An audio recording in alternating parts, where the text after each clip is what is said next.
Les minerais comme l'étain, le tantal, le tungstène ou encore l'or se trouvent dans la plupart des appareils électroniques que nous utilisons tous les jours. On les appelle les minerais de sang. La manne financière qui s'en dégage alimente les réseaux criminels, les chefs de guerre et les milices responsables d'exactions en tout genre.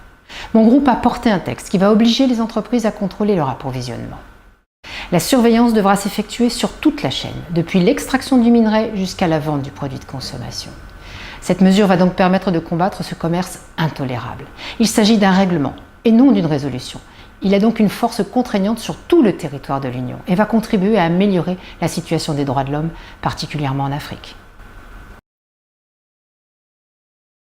En Méditerranée, des milliers de vies sont perdues chaque année.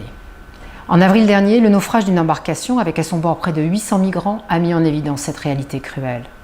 Ce drame a, je l'espère, marqué les consciences. Pour la première fois, la Commission a eu une réaction forte avec une proposition qui balise l'ensemble du parcours migratoire, du pays d'origine au pays d'accueil, en passant par le pays de transit. Malheureusement, elle a été largement contestée par les gouvernements. Au terme d'un marchandage indigne, les pays membres se sont péniblement mis d'accord. 32 000 réfugiés, principalement syriens et érythréens, seront répartis entre les États. Notre Union est peuplée par plus de 500 millions d'êtres humains. 32 000 nouveaux entrants, c'est peu. Les États membres doivent montrer plus de générosité à l'avenir.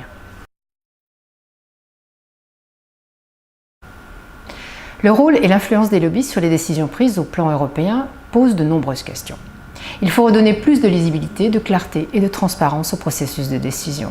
C'est pour cette raison que la Commission et le Parlement ont installé le registre de transparence en 2011. Il permet de garder une meilleure traçabilité des actions de lobbying au sein des institutions. Il recense près de 7000 organisations, entreprises, cabinets, associations qui agissent au niveau européen. Le renforcer sera sans doute un de mes grands défis en tant que vice-présidente du Parlement européen. De nouvelles étapes nous attendent. Arriver à un registre obligatoire, défendre la création d'une empreinte législative qui permet de dire par qui et comment un texte a été construit, voire influencé, ou encore parvenir à une révision du formulaire de déclaration des intérêts financiers et du code de conduite des députés pour mieux identifier les conflits d'intérêts possibles.